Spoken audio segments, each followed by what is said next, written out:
Hi guys, welcome to my channel. RGKT గురించి అయితే ఒక అప్డేట్ అయితే మనకి ఇప్పుడే ఇవ్వడం జరిగిందండి. అయితే మనకి ఆర్జీకేట్ అడ్మిషన్స్ గురించి చాలామంది అయితే వెయిట్ చేస్తున్నారు. ఎందుకంటే మరి 10th క్లాస్ రిజల్ట్స్లోని చాలా ప్రతిభను కనపరిచిన స్టూడెంట్స్ అయితే ఎవరైతే ఉన్నారో వారికి ఈ ట్రిపుల్ ఐటీ అవకాశం అనేది చాలా నిజంగా చెప్పాలంటే చాలా మంచి అవకాశం అండి. అయితే ఆర్జీకేటీ ఏపీ అడ్మిషన్స్ అంటే మనకి దాదాపు వచ్చే వారంలో ట్రిపుల్ ఐటీ ప్రవేశాల ప్రకటన అనేసి అయితే ఈనాడు పేపర్లోనైతే ఇవ్వడం జరిగిందండి. చాలా క్షుణ్ణంగా ఇవ్వడం జరిగింది. 4 క్యాంపస్ల్లోని 4400 సీట్ల భర్తీకి వచ్చే వారం అంటే ఆల్రెడీ ఇప్పుడు ఒక వారం జరుగుతుంది.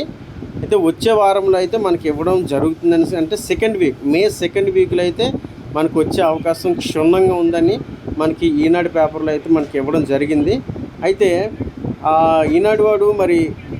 ఈనాడు ప్రతిభా డెస్క్లోని అయితే ఆర్జీకేటీ గురించి క్లుప్తంగా వివరణ ఇవ్వడం జరిగింది. సో గైస్, ఎవరు స్కిప్ చేయకుండా చాలా జాగ్రత్తగా వినండి. జాగ్రత్త అన్నాము అంటే అందులో ఇన్ఫర్మేషన్ ఉంది కాబట్టి అనడం. కాబట్టి ప్రతి ఒక్క స్టూడెంట్ మరి జాగ్రత్తగా వినండి. చాలా క్లియర్గా దాని గురించి అయితే ఇన్ఫర్మేషన్ ఇవ్వడం జరిగింది. అడ్మిషన్స్ ఎప్పుడు ఏంటనేది ఇది నేను చదువుతాను. రాజీవ్ గాంధీ విజ్ఞాన సాంకేతిక విశ్వవిద్యాలయం నిర్వహిస్తున్న 4 ట్రిపుల్ ఐటీ క్యాంపస్ల్లో అదేంటంటే 4 క్యాంపస్లు ఆర్కేవేలి, న్యూజివీడు, శ్రీకాకుళం, ఒంగోలు 2024-25 విద్యా సంవత్సరానికి పియూసి బీటెక్ ప్రవేశాలకు సంబంధించిన ప్రకటన త్వరలో విడుదల కాబోతుంది అని ఇచ్చారు. అంటే ఇక్కడ మనకి ఏంటంటే ఆర్జీకేటీలోని ట్రిపుల్ ఐటీ అంటే ఇంటిగ్రేటెడ్ కోర్స్ అనేది బీటెక్ కోర్స్ అనేది మనకి ఇవ్వడం జరుగుతుంది అని ఇచ్చారు. అయితే వచ్చే వారంలో నోటిఫికేషన్ విడుదల. వర్సిటీ అధికారులు వీలైనంత త్వరగా ప్రవేశాల ప్రక్రియను ప్రారంభించడానికి చర్యలు తీసుకుంటున్నారు. నోటిఫికేషన్ విడుదల తర్వాత ప్రవేశాల ప్రక్రియ చేపట్టి జూలై నెలలో తరగతులు ప్రారంభం కానున్నాయంట. మొత్తం ట్రిపుల్ ఐటీ 4 క్యాంపస్ల్లో ఉన్న మొత్తం సీట్లు అనేది 4400 సీట్లు అయితే భర్తీ చేయనున్నారు. రాష్ట్ర విద్యార్థులకు 85% సీట్లు కేటాయించారండి.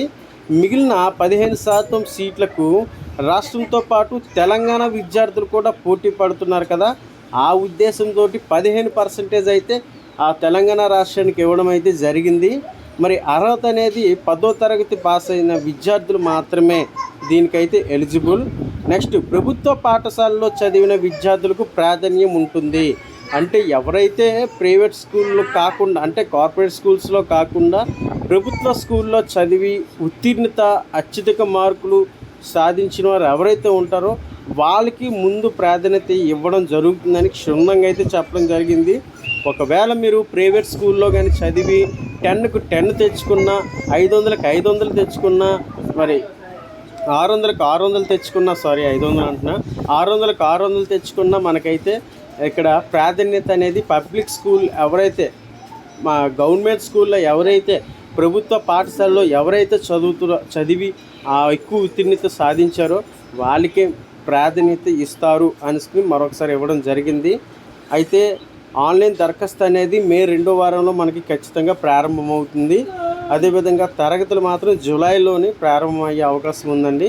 ఓకే గాయ్స్, మరి ఈ ఇన్ఫర్మేషన్ మీకు నచ్చినట్లయితే ఖచ్చితంగా వీడియోని లైక్ చేయండి. మీరు లైక్ చేయడం ద్వారా చాలామందికి ఇది రీచ్ అవుతుంది కాబట్టి లైక్ చేయడం మర్చిపోకండి. మీకు వీలుంటే సబ్స్క్రైబ్ చేసుకోండి. కొత్త స్టూడెంట్స్ ఎవరైనా కొత్త వ్యూవర్స్ ఎవరైనా చూస్తున్నట్టుగా అయితే ఈ వీడియోని మీరు సబ్స్క్రైబ్ చేసుకోమని అయితే నేనైతే కోరుకుంటున్నాను. Okay guys, all the best. God bless you. జై హింద్.